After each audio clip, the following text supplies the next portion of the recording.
What's up, guys? I'm EJ. I'm joined by Shamari and Kendall, and this is our episode recap of the season finale of Loki. This is episode 6 for all time, always. Guys. I don't even know where to even begin, man, because we talked about this episode and a lot of what they were building up to, and the buyer's remorse we had from the other shows in terms of whether or not we'd have these mega moments, these big OMG moments in regards to new characters being introduced into the MCU through the Disney Plus shows.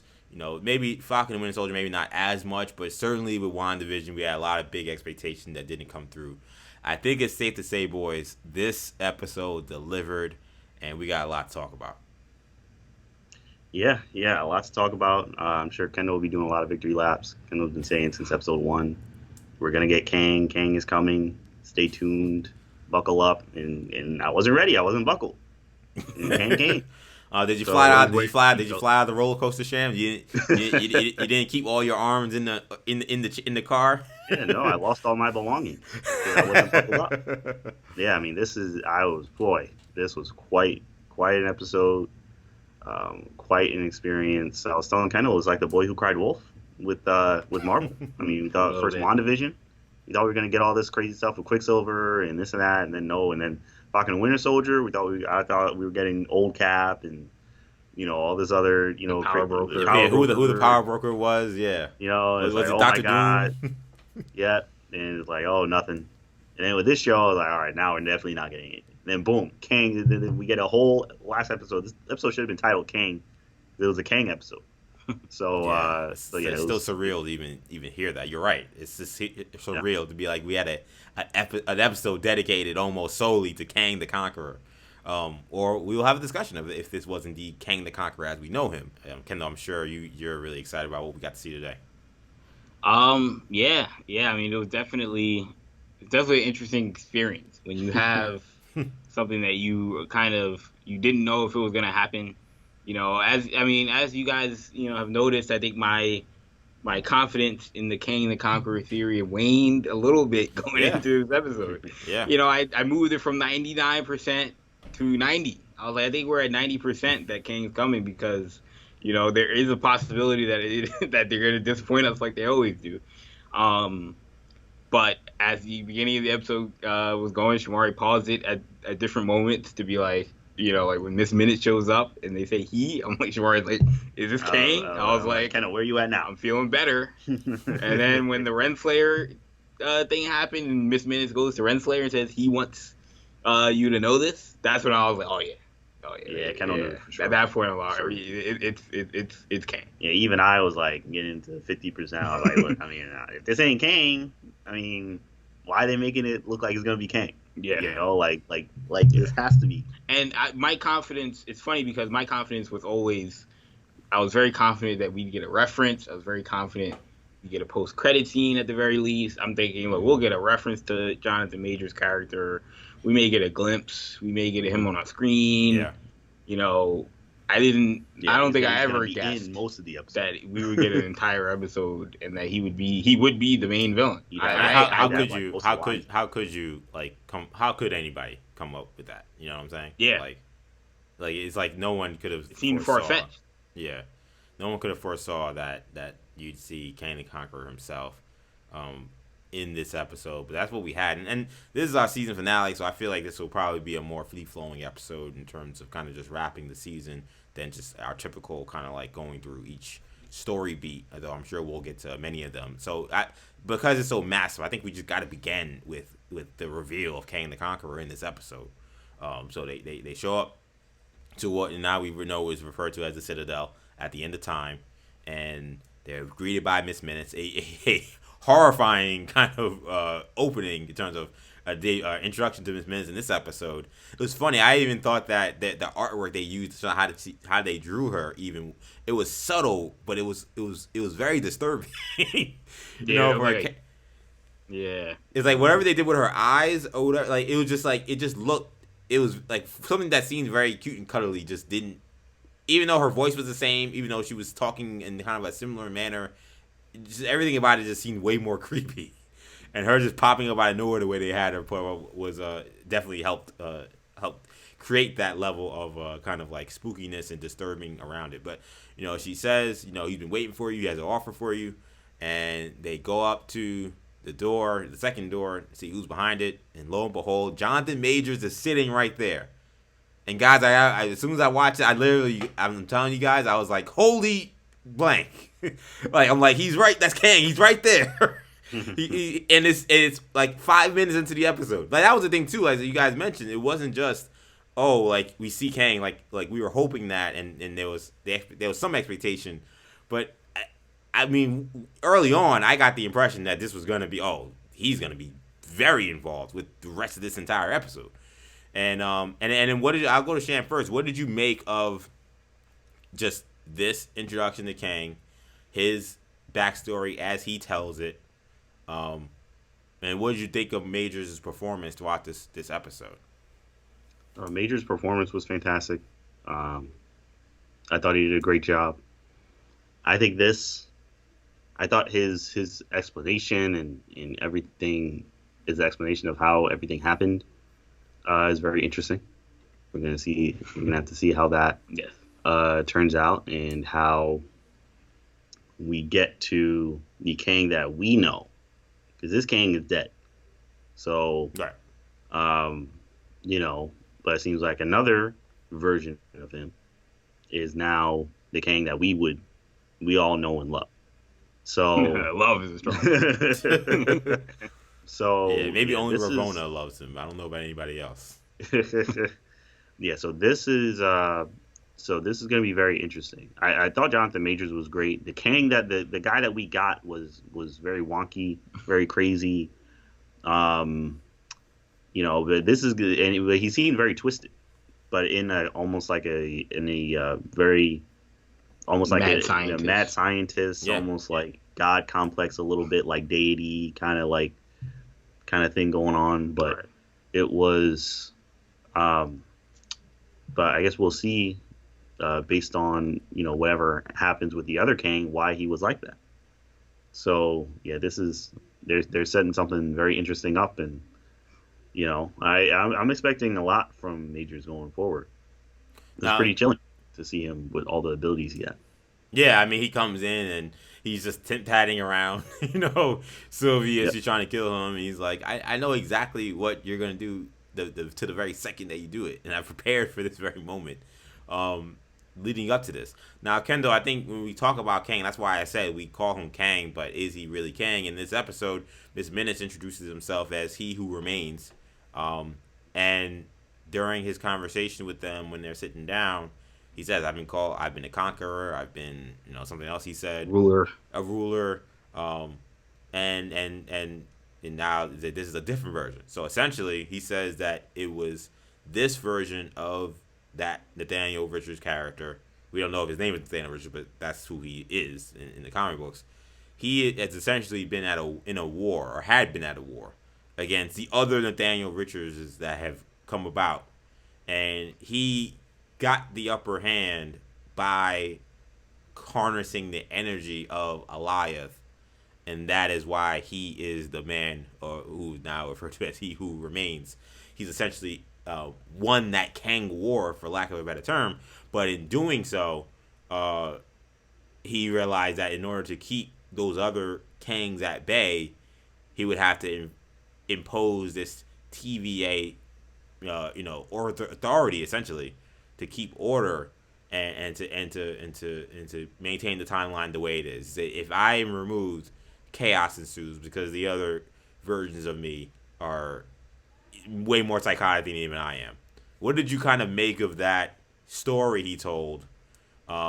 Sylvie and Loki seem to go back and forth. Like, Sylvie's like, I don't know if I believe all this. Loki's like, I'm a liar, and I know that guy's telling the truth. I know when someone's lying. What did you make of just his tale? Because I've seen a lot of people, in terms of who he is, I've seen a lot of people say that this could very well be Immortus. This could be Immortus, who's another version of Nathaniel Richards, who definitely not as evil per se, but I mean, he's Kang, so he is who he is. But right. What did you make of what you saw here from that story of what happened? Yeah, Yeah, I definitely think the story is interesting because King the Conqueror's backstory in the Marvel comics.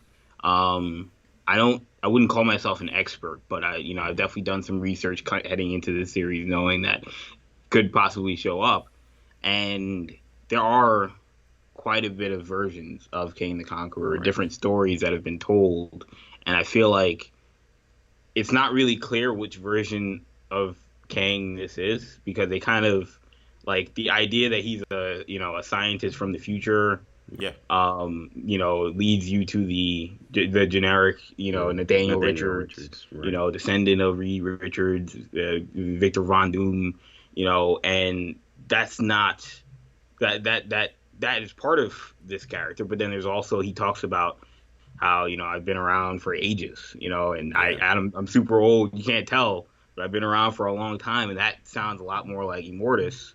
Mm-hmm. Um, again, Hmm. he talks about it. It seems like it's not the quote unquote King the Conqueror character because Right. at least not this version that we got. Right. I think we'll get that guy very soon. And they called him King the Conqueror at Disney Investor Day, so we know in Ant-Man that's the version we're gonna get. But it's not clear what versions are out there. We know there's a version of him that is Iron Lad that Hmm. could wind up in a Young Avengers project at some point. But they've they've set the stage that they're all out there. Like Right. there isn't just one Kang or maybe even two Kangs out there. That there's multiple that have graced the timeline, and this version was the one that remained, as they as they say in this episode. Um, but it does set up this idea that we will see multiple versions potentially of King the Conqueror um, in the MCU. But I think if for a character that has a very very complicated backstory, I think they did a very good job of simplifying it as best as they can. Yeah. Um, Not getting too much into, you know, is he, like when he says, some call me a conqueror, some call me a ruler.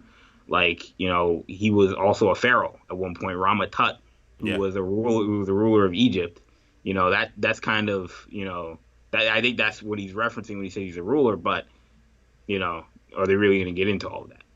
Or are we ever going to even see Rama Tut? So, I think some of this stuff is just Easter eggs, but ultimately, Jonathan Majors will be playing King the Conqueror. And what's so interesting about his portrayal is that, like Shamari said, is a very zany version of Kang. Hmm. Um, Majors for the character he was told to play did an excellent job. It was riveting acting. Yeah. I think not what I expected out of maybe a Kang character, but it'll be interesting to see how different his other version is. Is he gonna be as all over the place as he was in this episode and in this series? So, um, or is he gonna be a lot more stoic uh, as King the Conqueror and Ant-Man Quantumania? There's a ton of questions. There's a ton of questions. But what was your reaction, EJ, to Kang and your Um. Yeah. impression? Yeah. I mean, my impression was I agree. It definitely was. He definitely was zany. Um. More zany than I would expect. But again, once he kind of explains there was basically the secret war, so to speak, that happens in the future is involving just a bunch of Kangs. They all determine that they realize there are different branches and there are different universes, and because some of them want to take over other universes and things like that, that's where the beef comes, and that's where it becomes this big war. And this version of Kang wins that war by harnessing Elias, sorry. But definitely more zany than I would have expected. But I mean, super engaging. I mean, you want to talk about a guy who just, I mean, you got Sophia and you got Tom Hiddleston there, and they're doing a great job in these scenes. But it's not, maybe it's not fair, but I mean, Majors to me is just the only person I'm caring about. Like, it's like he's by himself. That's how captivating he was, and it wasn't just that he was Kang. It was his charisma. It was just the energy he brought to the screen. It was just he seemed like the only person, even though whatever was gonna happen moving forward was gonna be determined by Loki and Sylvie. It seemed like he was the only person that mattered in this equation. And again, I think that's a great that definitely needs to be attributed greatly to Major's portrayal, because I don't think it was just he's playing a big character we've never seen before. It was he's playing this character, and man, this guy is weird and crazy, but very intriguing and super entertaining, very funny. I lean towards maybe this is Immortus, but who knows? Maybe there's an Immortus character we'll see later on as well. I know we'll get into, again, this is going to be more of a freeform conversation, but to me, after watching this, I felt like Majors is going to become, I think he's going to become like this very weird figure in the MCU where you're going to see him popping up a lot, but as like different versions of the same person. Like, I think this is your first introduction to him, and you'll very well see him in other movies. To me, I almost think there's no way, 0% chance, that his next appearance in a film is Ant-Man Quantumania. There's no chance. There's 0% chance that's the case. He's definitely going to show up in other things, but I think the reason why they probably couched it as Kang the Conqueror in that movie, because I think that maybe at that point in time, that's who we're dealing with. I think the people we may deal with up until then may not be exactly the Kang the Conqueror character as we know him.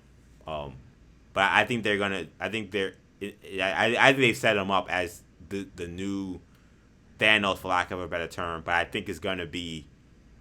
I think it's gonna be different, because I think this guy's gonna be very invested in almost. I don't want to say every movie, but a lot of movies. I think in a lot of projects, I think you're gonna see him pop up.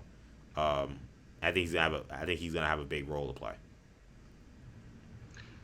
That should be very interesting. I mean, there's the other movies are going to be so. I mean, I have to see where they go with the universe, before I really say how I feel about him popping up in everything. Like, how does he not show up in Doctor Strange? How? I don't. Well, Doctor Strange, I get. Doctor Strange and Spider-Man, I get. Right. Eternals, but other things like Eternals is possible too. I mean, but like I'd say other things like Shang-Chi and Miss Marvel and Hawkeye. Miss Marvel, Hawkeye, yeah, and other like that. Where it's like, I mean, how do you put him in without it seeming like you're just really pushing him in? Yeah, I think that. I don't think I say every movie facetiously. I don't think it'll be literally every single one, but I think there will be multiple movies where he appears, and I think he kind of becomes like the Roger Rabbit of the Marvel universe, where we'll deal with him in many different iterations, but we won't exactly know who we're dealing with maybe in a couple of these instances, because we'll be like, oh, we thought that was Kang, but this is, Tut, or this is Immortus, or this is some other version that they just made up for the sake of this movie. Like, it's just, there's so, like, he's such, like, the way they've introduced this character and introduced this conflict is so open-ended. You could literally do anything. And it's very exciting because we know Majors is a great talent, but I think this episode, I think, made you really excited. Like, if you were already excited because it's Kang the Conqueror, but I think now you see this guy in the role, you're like, oh no, this is something I need to see a lot more of. And it's funny because, look, we've had the conversations about the Young Avengers, and initially heading into this phase, they had already set up a lot of female Young Avengers characters, but there weren't a lot of male characters that they had set up.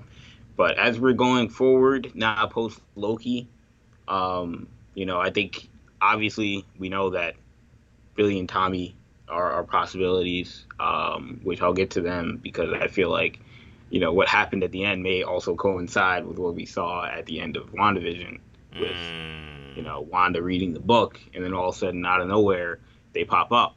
But we know we have Billy and Tommy. We know we may at some point get Patriot. I don't know if Patriot's going to be a part of the Young Avengers or not, but we have an Eli Bradley. We've got a kid Loki, but I think Iron Lad is somebody that they may tell a story about him, because that's a character that time travels back into the present day as a kid and takes up the mantle as almost like an Iron Man character. They may not want to do that because of the Ironheart character that's also going to be around, but like, but with Kang being so heavily featured and there being so many different versions of him out there, it would almost feel like a wasted opportunity not to tell that story as well. And knowing that you have this character who the adult version of him is a villain, so that will be an interesting story. But what do you guys think about the idea that the ending with the multiverses branching? I mean, EJ, you were the first one in episode 2 to be like, oh, the multiverse, branching, like this is Doctor Strange, this is Spider-Man. Right. That was a little bit of a false alarm, or jump the gun a little bit, I should say. But do you feel more confident about that? I can now finally say, I know it's the third crack at this, but I am all in. I'm like the guy that got to pull away from the poker table or from the slot machine. I got no money left. But whatever I got, I'm pushing my chips all to the table. Everything that happened at the end of Spider-Man Far From Home in that post-credit scene with J. Jonah Jameson showing up out of nowhere. This is the moment it was created. And I'm now like this. I thought it was WandaVision. I was wrong. I thought it was earlier this season. I was wrong.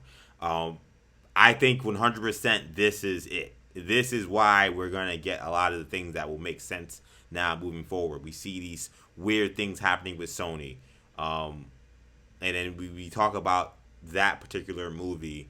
To me, this is the moment. This is the moment where things start to get weird and crazy, and I think it stems from what happened in this episode with Sylvie after being offered. They were offered her and Loki were offered the opportunity to say, hey, you could either go back into the timeline, act like everything's all good, everybody's cool, or even better, he actually offers to let them just run it. Right. You guys can run it, keep everybody at bay, and you guys will be the TVA, and just keep everyone peaceful, because otherwise I'm gonna go crazy with my other variants.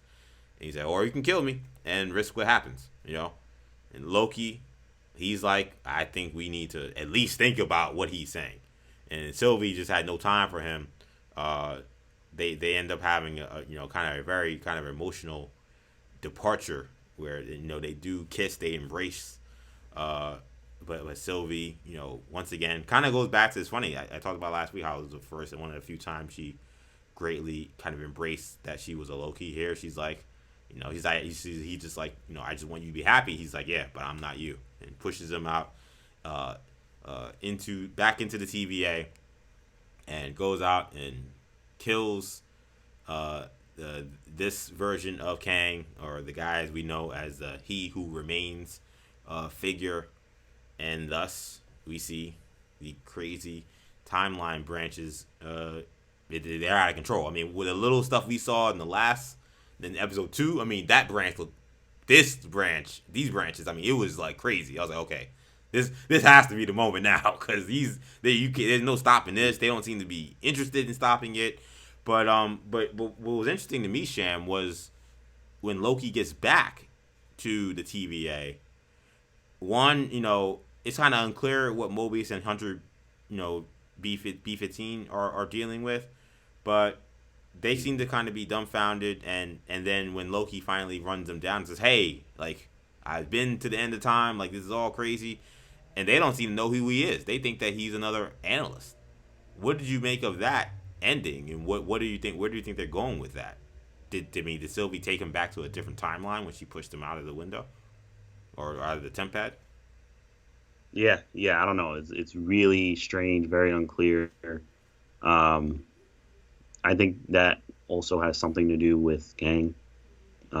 We saw the Kang statue. Yes. At the end, which is very cool. He had the outfit on, and seemed to have the outfit on. And yeah. Everything very, very crazy to see. I think that has something to do with Kang, because the TVA is outside of, aren't they like outside of like time and space and all that? Right. Yeah. So how are they affected? Right. By like the separate timelines and whatnot. So I don't really. So it's unclear how that happened. So I think that has something to do with Kang. That's my theory. I don't know exactly how, but that has something to do with Kang, and I think we'll find out in season 2. Which did they say when that's supposed to be? Do we know when that's supposed to be? That's a good question. No. I don't believe so. Okay. I'm sure we'll get that later this year, probably at Disney Investor Day, if they do something similar to what they did this year. Mm-hmm. I will say that I feel like it was interesting how they decided to. Obviously, like you said, we had the scene with Mobius and Hunter B-15 kind of recollecting, but even before that, we had Renslayer just leave, and I was almost certain, oh, we're getting a post-credit scene, so we have to see what happened to Renslayer, but no, Yeah. they left that wide open. Now at the time, I wasn't certain we would get a season 2 announcement, so clearly they're I think gonna handle that in season 2, but I don't know, maybe not, because we all assumed, I think on some level, that the Renslayer character would intersect with the Kang character at some point, and maybe that is what the case. Maybe that will be the case. I mean, but I think that would it's lead sort of up a to that. weird thing to juggle. Like Yeah. you have a season 2 with all these unanswered questions, but yet, like Kevin Feige likes to tell us, everything in Marvel is a season 2. Like Doctor Strange: Multiverse of Madness is WandaVision season 2. So like, what aspects of Loki are going to get answered in the movies, and what aspects of Loki are going to get answered in season 2? They've Yeah, that's already interesting. been reported that Hiddleston will be in Multiverse of Madness. So all of this stuff is interesting because we know Kang is going to be in Ant-Man, and he could possibly be in other stuff. Where does Renslayer fit in? Hiddleston's going to be in Thor also, right? That was confirmed also, right? Was that confirmed? I don't remember that one. Was that confirmed that Loki was going to be? I know we know in... the Guardians, and we know right. Thor. I thought we heard that Loki was going to be Darcy. I haven't heard Loki yet. I could be wrong. I'm going to look it up, but yeah, but Yeah, I have not. Yeah, I have not. I saw that he said he won't be in the movie. That's he what said he I won't see. be in it. That's what I see here. Oh, okay. Oh, maybe I got to Fake mix up. news. He could be lying, but this was June. This was last month. This was in June. Okay, He says he will not be appearing in the movie. All right. Tatiana Maslany also said she's not enough for She-Hulk. Right. I mean, look, this was very early on in Loki in the season of Loki, so he could have just said that just to And again, to me, I think a lot of stuff that we're seeing it opens up the door for a lot. I mean, even just the idea of Thor: Love and Thunder. I mean that could totally just be something that's not what created. we thought it was. Yeah, it totally might not be the Jane Foster that we were introduced to in Thor 1 and Thor 2, Thor the Dark World. Like this, like it's just everything that we've even been told. It's just very much kind of thrown. We got to go back to WandaVision a little bit. And go back to the mutant stuff. We haven't talked about the mutants all Loki, really, and really all Falcon and Winter Soldier. I mean, are the mutants, as EJ calls them, the children of the atom? Is this are they a byproduct of what we saw in Loki, or are they a byproduct of the snap? No, we've had 2 cataclysmic events. Well, yeah, I mean, now we don't know how to keep track. So I'm not sure how the mutants come about as a result of. I mean, are they just from one timeline? Is there just one timeline where there's a bunch of mutants? Right. And then I think they're probably. I would to answer your question. I think that there are multiple timelines. Like I think that what this. Let me be very bold here, because I don't think any of us have really said what does this mean. Like what happened. Like with the timelines branching and the multiverse being born. To me, I think that this is going to canonize the Spider-Man movies, all of them, and I think it's going to canonize the X-Men movies. Now, we say canonize. That includes that includes the X-Men Origins Wolverine, right? But is that? My thing is that with the McAvoy and the Stewart? Yeah, I think so. I think hopefully. Yeah, I mean, hopefully. Yeah, I think they're gonna try to say, look, everything that you've seen is some kind of version of the Marvel universe that we have. Just like the universe we've seen, there is no X-Men. In their universe, there's no Avengers. Like there are universes where they're together. Like that's what I think. I think that you saw them canonizing a lot of other Marvel movies that we. So what do you think that's going to mean? Some we know love, what some that we don't for... love. But I think that it opens up everything to the table. And we know now what they that can play means with a lot for of different Spider-Man. things. Mm-hmm. We think. Because we think that Tom Holland and Maguire and Garfield are all going to mash up into one movie. But what does that mean for what does that mean for the X-Men? Does that mean that they dip back into the well of, McAvoy and Fassbender? Do they pick and choose who they want? Halle Berry. Do they, Ryan Reynolds is with no mouth, and no mask. I tell you what though, I think did they do any I've watched Daredevil, Deadpool 1 and 2. Did they do any gas with like that? I think they did, right, in one of the movies. Oh yeah, absolutely. Yeah. Okay, I was gonna say, I think that we definitely will get one if they didn't do one yet. Yeah, that's the question I can't answer though. Is what exactly does it mean with the mutants? I don't know, but I do know that I think this is gonna canonize a lot of stuff that happened with the X-Men movies, and we're gonna figure out. So you think that the X-Men? Do you think they're gonna start over with a new X-Men, a new group of X-Men?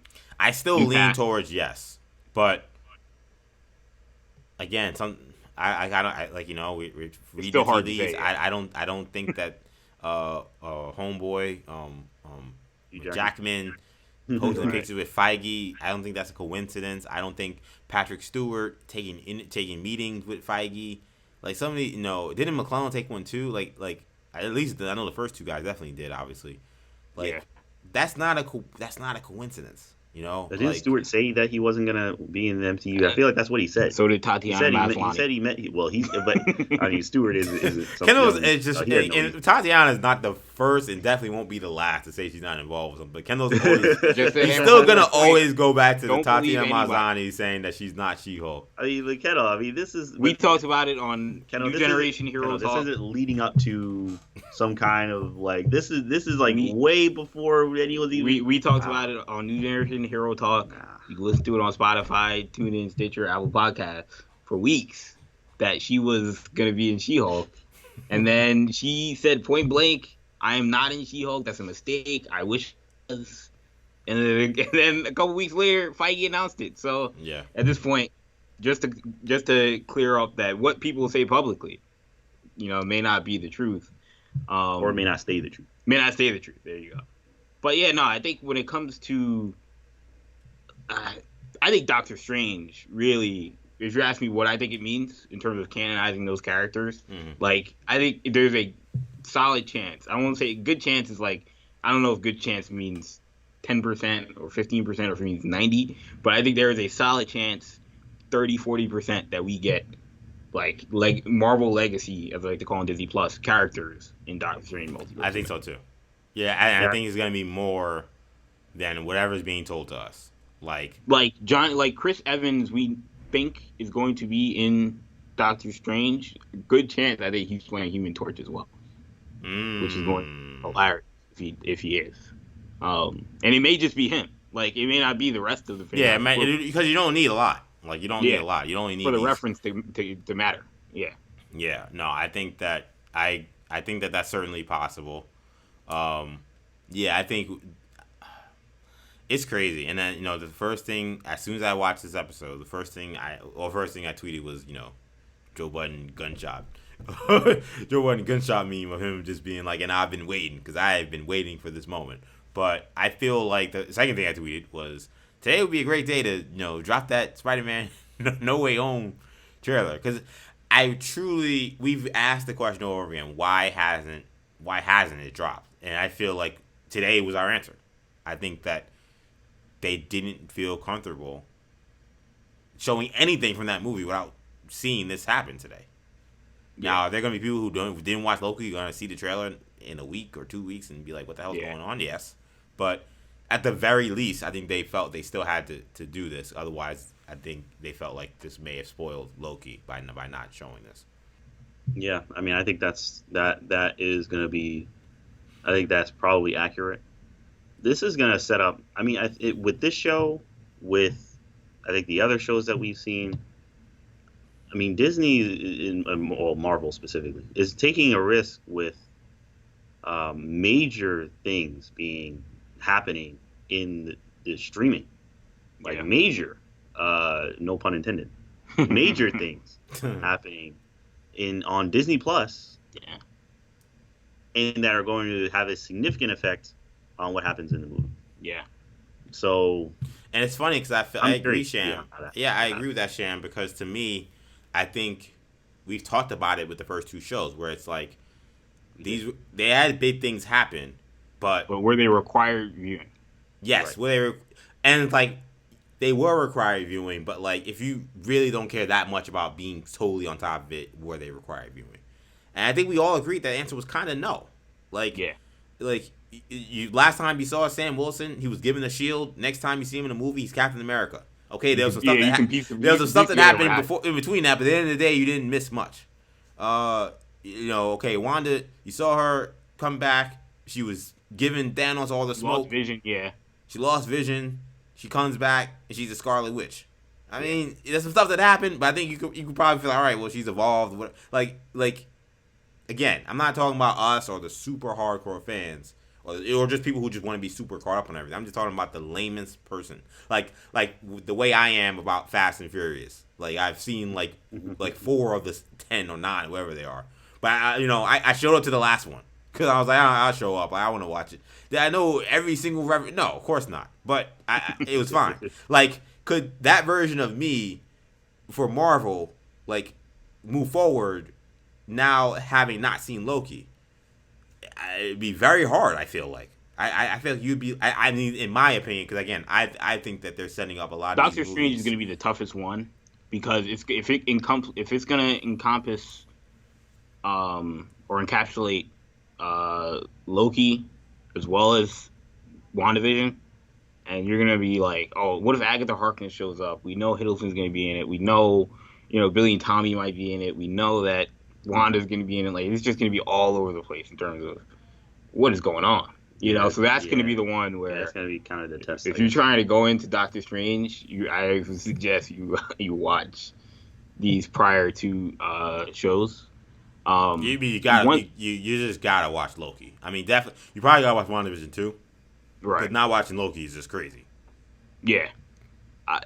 It's funny because what I think what this episode does to me is, one, first of all, it confirms the stakes, like you guys have mentioned, of the Disney Plus series. Right. So going into, plus obviously Black Widow, no spoilers on Black Widow, but we know that Black Widow, teases some stuff. We may see it in the future as well on Disney Plus. But like going into these series, now we know big things that connect to the movies, sometimes very, very closely, will happen.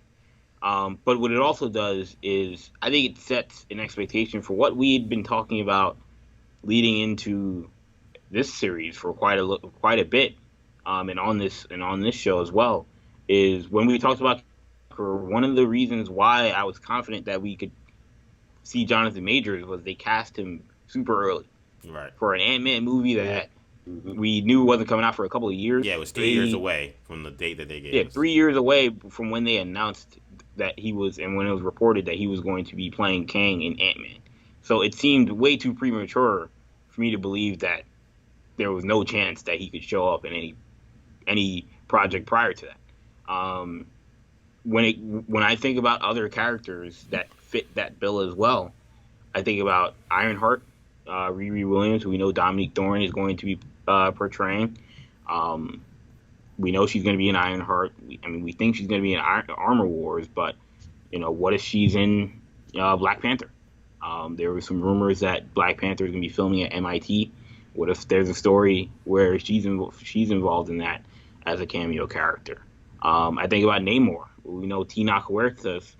We've heard that he's going to be playing somebody in Black Panther for months now, and it seemed a little early from when they were going to start shooting the movie. We think that a Namor cameo may play a role in Eternals. Does he show up? So, right. And obviously Mahershala Ali, somebody Blade's right. Another one, not coming out for 3 years.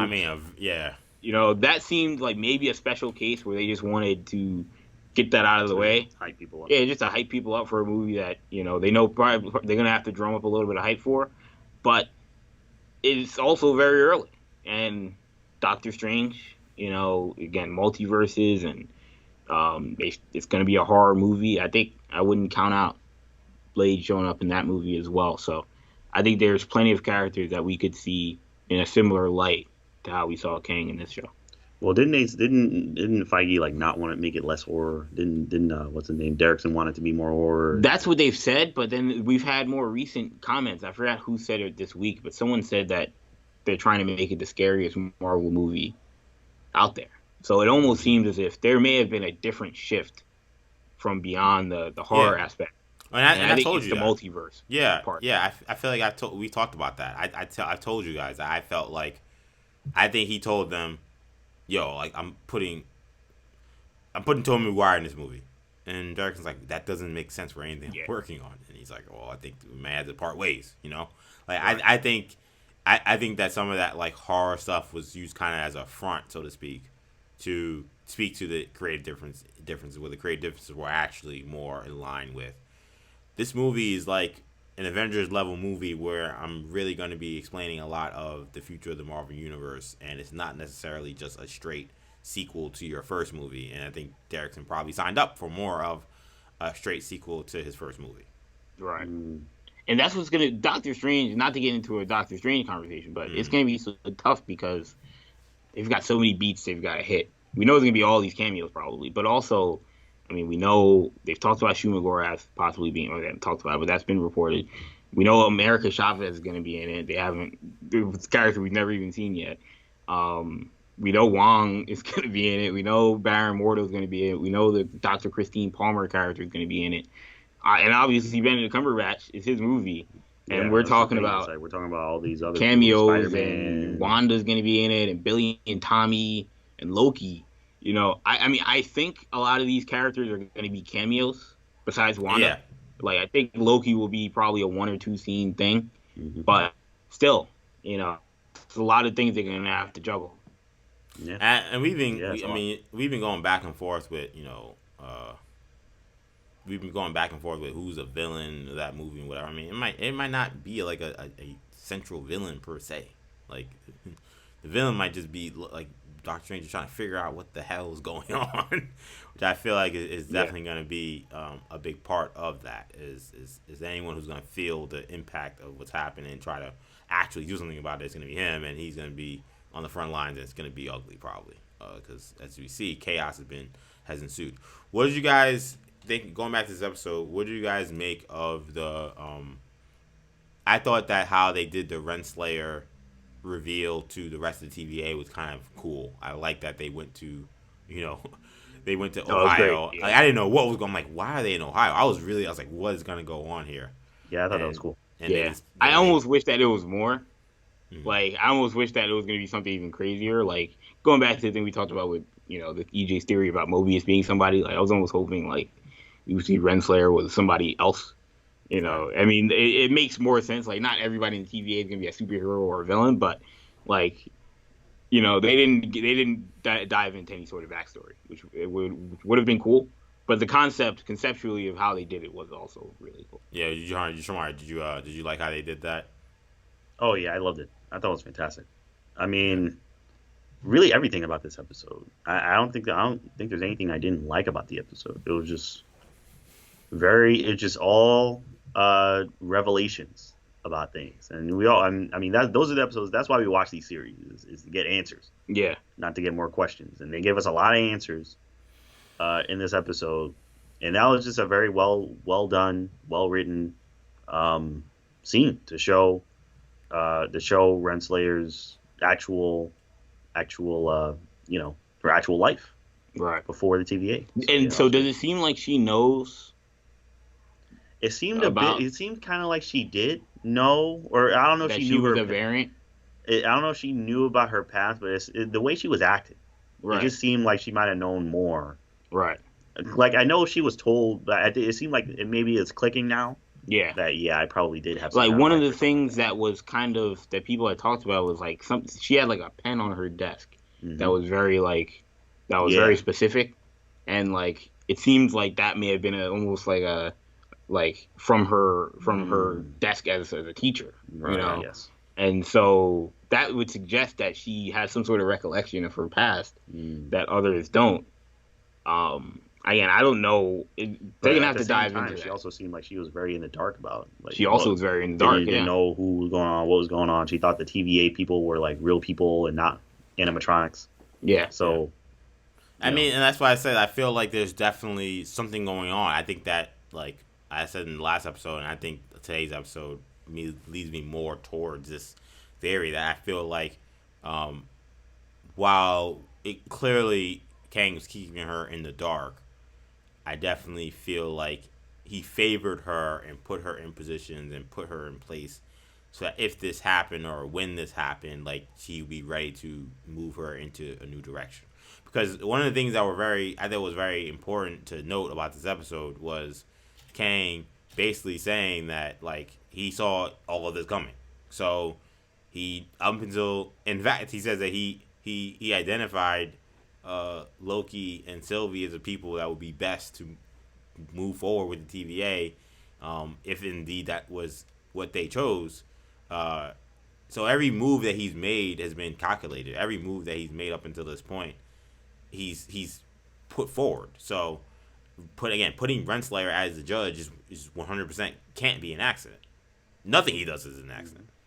So right. So I think in regards to like what her deal is, it's TBD. I think we'll probably learn more in a season 2. I kind of like I don't want to say I was disappointed because I got so much, but like if they were like just I felt like I was surprised that like there was so little from like TVA business in this episode, because when we left the last one, remember I said I was like, I mean Mobius is going back. I don't really know why. I don't really care much, and I mean, I still feel that way, but like the motion of putting him back there still was kind of weird, considering our answers about them. Still, we really still didn't get them. But we don't still know much about Mobius. He said he's gonna go and live his own life. I mean, that can't happen now. He doesn't know who he is. He thinks he's still a member of the TVA doing the TVA's work, and then with Renslayer, we see again that Kang is taking an interest in her, but that's really, and that she's actually just some school teacher. I don't want to say some, but she's a school teacher in Ohio. Besides that, we don't know very much about her. So I again, I'm glad with what we got. I mean, this episode was 45 minutes, whatever it was, like 39 of it was Kang involved. I cannot complain. Yeah, I'm just saying I'm surprised. That we didn't get more of that. It made me wish the episode was longer. I was like, I would have loved to have seen just a little bit more about what was going on with them, but I can't really complain because what we got was still incredible. I envision that the second season will tackle, I think, Sylvie's evolution into Enchantress. I think so too. I think that's the final. That'll be her final form, and we haven't gotten there yet, but.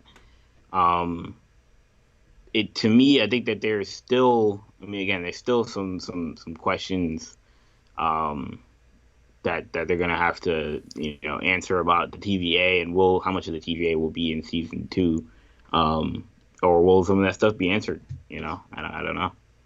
And another thing to think about too is, so what the big themes the big storyline, the big things we're looking at, mutants.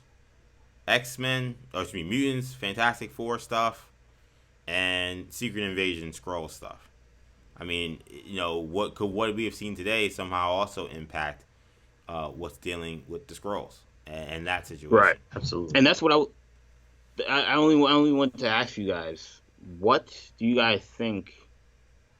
Are you guys a little concerned about Marvel's approach with just it's basically saying everything you saw. Not everything, but a lot of parts of what you saw don't count anymore. So here's what I'll say. It's a great question. Does that bother you? Because some of these movies, Ant-Man and the Wasp, Quantumania, I'm thinking that's just an Ant-Man 2 sequel, or Guardians 3. I'm not expecting some sort of massive shift of the Guardians. I'm thinking we're gonna get Adam Warlock and now all of a sudden it's something completely different. So those are questions that have to be asked. I mean, so I guess I see what Shamari feels like. I don't. I think that there are going to be movies where maybe not a lot has been changed.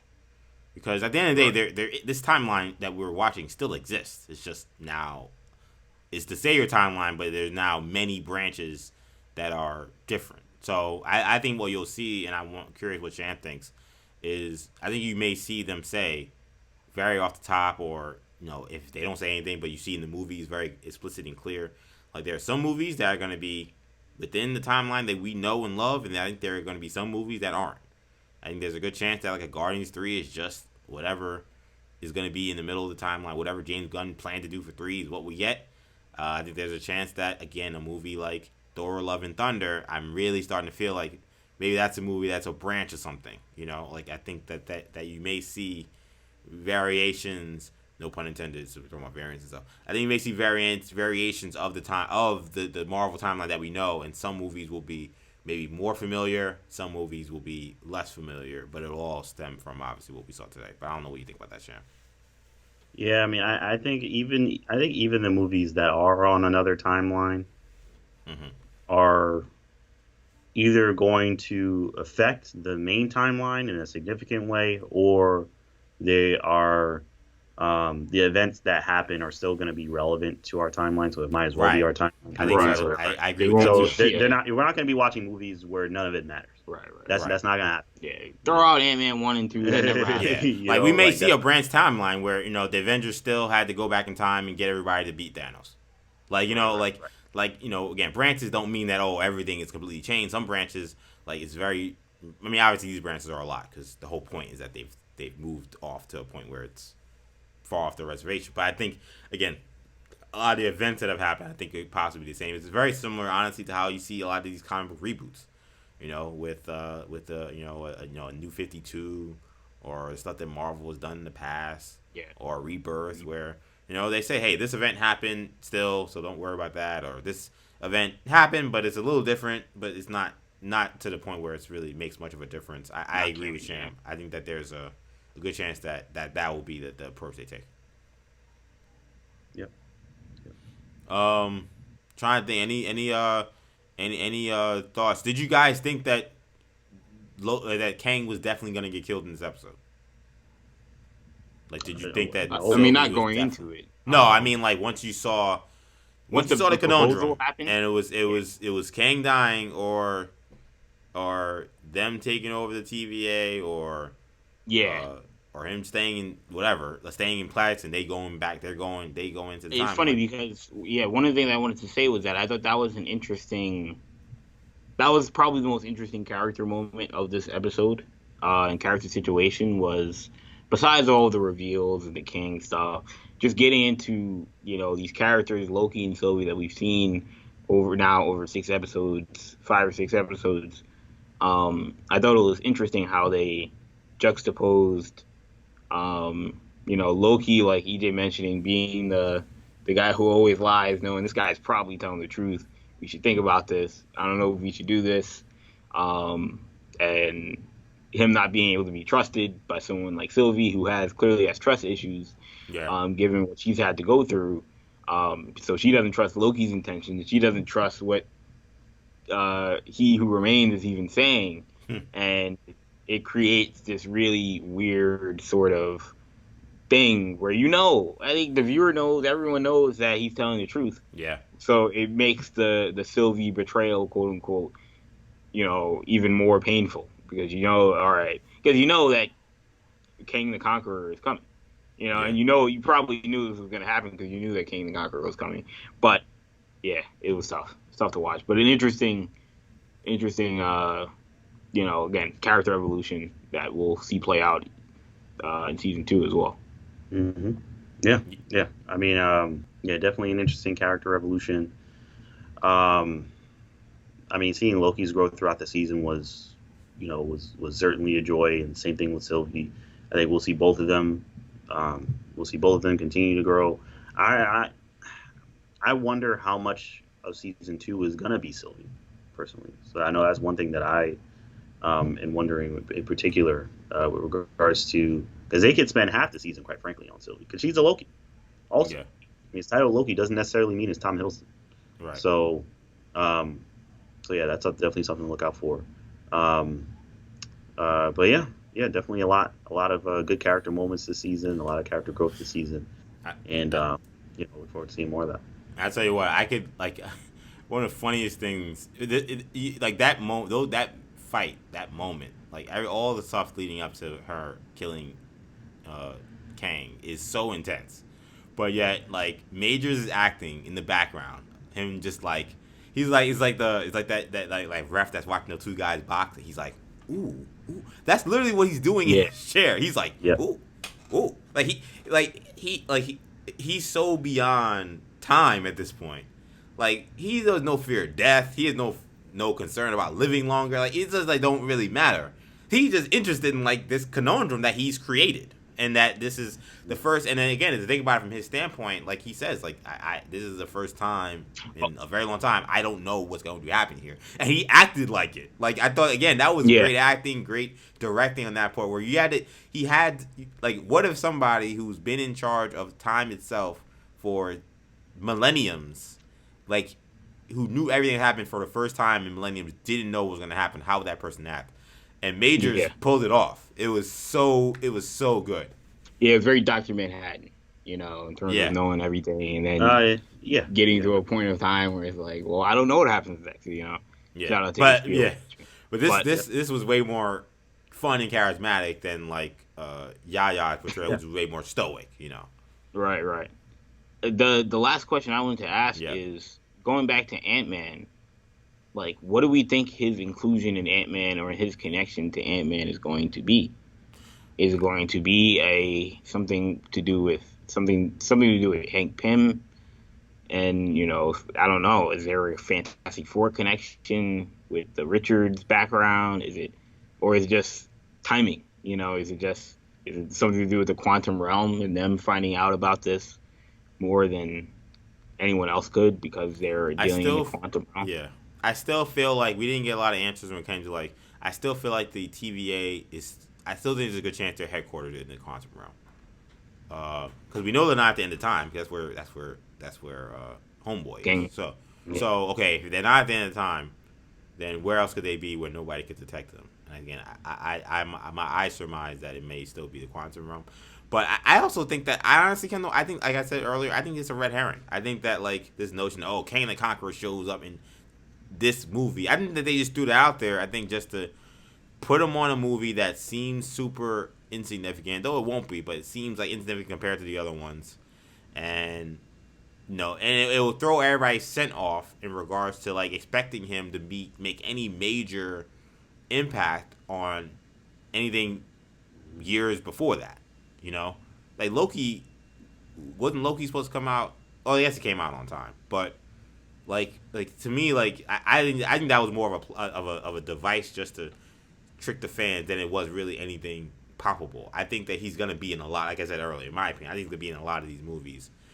Is there a chance that maybe there's something about Quantum Realm to where revealing him as Kang the Conqueror in that movie is important? It's certainly possible. Again, there may be a situation where we meet a lot of other different Kangs that aren't Kang the Conqueror, and maybe that's the first time we see him per se. But I definitely feel like we'll see Majors in other projects. I think that was more of just a red herring. Yeah, I mean, I don't know. It's very hard to predict. You would think. I mean, of course, it's called Quantum Mania, so the quantum realm is going to play a big role. Yeah. Quantum realm connects to time travel, which connects to what Kang is doing. So it makes sense in that regard. Right. There's no way to predict really exactly how it's gonna impact everything, but that I agree with EJ. I think Kang is going to show up in other things. Yeah.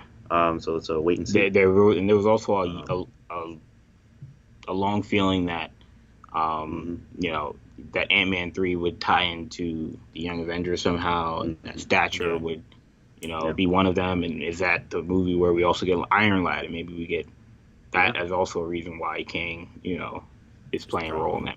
Yeah, good questions. Yeah. Did you guys want to go to the final? Yeah, I was gonna say let's do it now. Let's get the scores in. So I'll let Sham go first. What are you giving This episode and then Loki as a season out of 10. This episode gets a 9.5. This was a fantastic episode. I think that's probably the highest rating I've given so far. But yeah, this is fantastic. I mean, we got Kang. We got like 40 minutes of Kang. How's anyone gonna? How am I gonna give a lower lower grade than that? So it's getting a 9.5, and the series gets a 9, which I know is very high. I wasn't very high on this series in terms of hearing about it and Kid Loki and all the rumors and all that, but like everybody hates Loki. Yeah, everybody hates Loki. But with what we got, I mean, with Hiddleston was fantastic. So the actress that played Sylvie was fantastic. Oh, the rest of the cast was great. Owen Wilson was great. And Jonathan Majors in in the finale was fantastic. So this gets a 9, and I'm looking forward to seeing more in season 2. So I'll go 9 out of 10 for this episode. I thought this was an excellent introduction into the Kang character. I thought it was an excellent finale. For a finale episode, I may have wanted a little bit more action, but I know that's not what the show is. But when I'm keying it off or comparing it to something like WandaVision that had a ton of action, that's where I think that probably actually had a little bit of an advantage, despite some of the reveals that this one had that show not having. In terms of the season, I'll give it an 8.5. Not what I would have expected for Loki. Coming into it, the expectations weren't super high. I thought that it could have been solid because it's Marvel, but was not really on my radar as a must-watch. Kang the Conqueror's involvement was something that I was paying close attention to, but other than that, I wasn't sure if we were going to get much more outside of that. And they gave us things that I wasn't expecting, like Shamari mentioned. Sophia DiMartino did an excellent job as Sylvie. Didn't think we were getting an Enchantress character, and we did. I thought Richard D. Grant, someone we had heard was going to be a part of it. He had a great cameo as classic Loki. Jack Veal did an excellent job as Kid Loki. So, and obviously Tom Hiddleston reminded everybody why he is one of the best actors in the MCU. So, excellent job. Shout out to Michael Waldron. Shout out to Kate Herron. Waldron will be back for Doctor Strange Multiverse of Madness, which makes a lot of sense given what we've seen now. So it should be exciting. Wow. Yeah, I mean, I echo a lot of those sentiments. For me, I'm going to give this episode a 10 out of 10.